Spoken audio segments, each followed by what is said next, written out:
this is Ron Paul with your weekly update for August 15th. Politicians did not get much time to pat themselves on the back for supposedly rescuing the economy with the debt limit deal last week. The ink was barely dry when Standard & Poor's downgraded the U.S. debt ratings anyway, roiling world financial markets.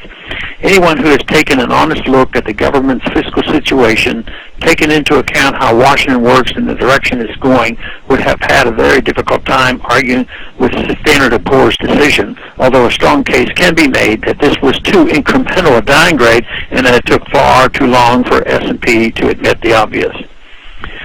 Nonetheless, the administration nitpicked over a $2 trillion so-called mistake. S&P rejoined with the fact that $2 trillion here or there hardly makes a difference in the time frame under discussion.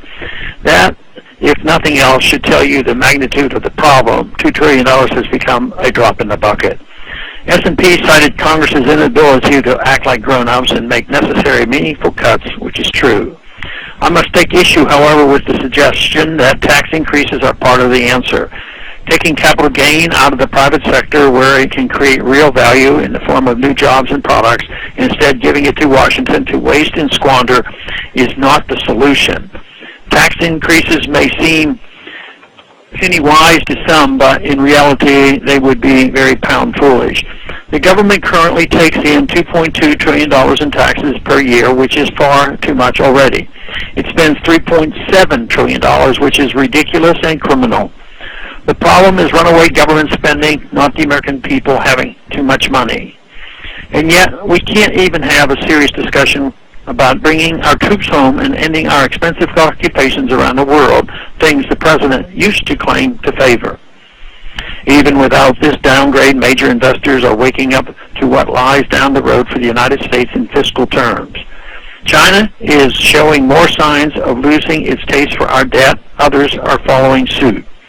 What we're about to see is the end of the dollar as the reserve currency of the world. When that happens, we will no longer be in a position to have to pretend debates about things we probably should spend a little bit less on. We will be forced to implement serious spending cuts as our sources are dry up. Of course, we can try to postpone the day of reckoning by printing more money, but the resulting inflation tax will be far worse than a reduction in government benefits. Hyperinflation devastates the middle class. After Weimar Germany hyperinflated their currency in the 1920s, and entire life savings couldn't buy a postage stamps.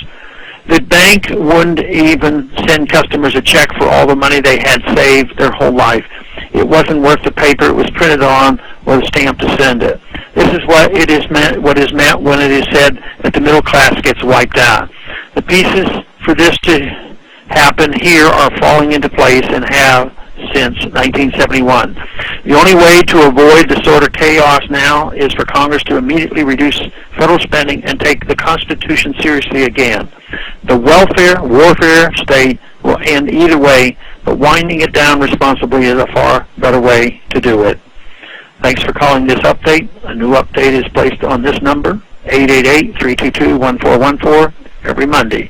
The written text can be found on my website, www.house.gov/Paul, under the heading Texas Straight Talk. Thanks for calling.